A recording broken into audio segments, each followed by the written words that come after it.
ಚಿತ್ರದುರ್ಗ ಜಿಲ್ಲೆಯ ನಾಯಕನಹಟ್ಟಿ ಹೋಬಳಿಯ ಮಧ್ಯ ಕರ್ನಾಟಕದ ಪವಾಡ ಪುರುಷ ಮಾಡಿದಷ್ಟು ನೀಡಿ ಭಿಕ್ಷೆ ಎಂಬ ವಚನ ನುಡಿದಿರುವ ಶ್ರೀ ಗುರು ತಿಪ್ಪೇರುದ್ರಸ್ವಾಮಿಯ ಶ್ರಾವಣ ಮಾಸದ ಪ್ರಯುಕ್ತ ಮಂಗಳವಾರ ಮೀನಾಕ್ಷಮ್ಮ ಟಿ ಮಲ್ಲಿಕಾರ್ಜುನ ಶ್ರೀ ಮಹಾಲಕ್ಷ್ಮಿ ಟ್ರೇಡರ್ಸ್ ನಾಯಕನಹಟ್ಟಿ ಹಾಗೂ ಸೂರ್ಯಪ್ರಕಾಶ್ ಎಂ ರಾಮಲಕ್ಷ್ಮಮ್ಮ ಇವರ 2 ಕುಟುಂಬಗಳಿಂದ ಅನ್ನದಾಸೋಹಕ್ಕೆ ಪಾತ್ರರಾದರು.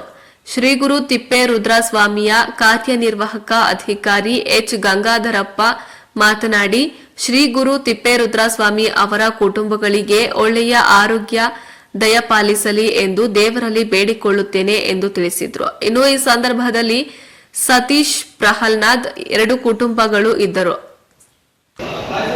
ಶ್ರೀ ಗುರು ತಿಪ್ಪೇರುದ್ರಸ್ವಾಮಿಗಳಿಗೆ ನಮಸ್ಕರಿಸುತ್ತಾ ಈ ದಿನ ಅನ್ನದಾಸೋಹ ನಡೆಸುತ್ತಿರುವ ಶ್ರೀ ಗುರು ತಿಪ್ಪೇಸ್ವಾಮಿ ದೇವಸ್ಥಾನದ ದಾಸೋಹದಲ್ಲಿ ಅನ್ನದಾಸೋಹ ನಡೆಸುತ್ತಿರುವ ಶ್ರೀಮತಿ ಮೀನಾಕ್ಷಮ್ಮ ಟಿ ಮಲ್ಲಿಕಾರ್ಜುನಪ್ಪ ಮತ್ತು ಮಕ್ಕಳು ಮೊಮ್ಮಕ್ಕಳು ಹಾಗೂ ಶ್ರೀ ಸೂರ್ಯಪ್ರಕಾಶ್ ಶ್ರೀಮತಿ ರಾಮಲಕ್ಷ್ಮಮ್ಮ ಮಂಡ್ಲಿ ಫ್ಯಾಮಿಲಿ ಇವರಿಗೂ ಸಹ ದೇವರು ಆರೋಗ್ಯ ಸುಖ ಸಂತೋಷ ನೆಮ್ಮದಿ ಕೊಡಲಿ ಅಂತೇಳಿ ಕೇಳ್ಕೊಳ್ತಾ ಇನ್ನು ದಾಸೋಹ ಸೇವಕರಲ್ಲಿ ಇನ್ನೂ ಹೆಚ್ಚಿಗೆ ಇವರಿಗೆ ದೇವರು ಯಶಸ್ಸು ಕೊಡಲಿ ಅಂತ ದೇವರಲ್ಲಿ ಪ್ರಾರ್ಥನೆ ಮಾಡ್ಕೊತೀರಿ.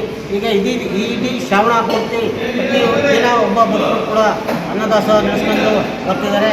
ಹಾಗಾಗಿ ಎಲ್ಲರಿಗೂ ಸಹ ದೇವರು ಒಳ್ಳೇದು ಮಾಡಲಿ ಅಂತೇಳಿ ದೇವರಲ್ಲಿ ಕೇಳ್ಕೊಳ್ತೀವಿ.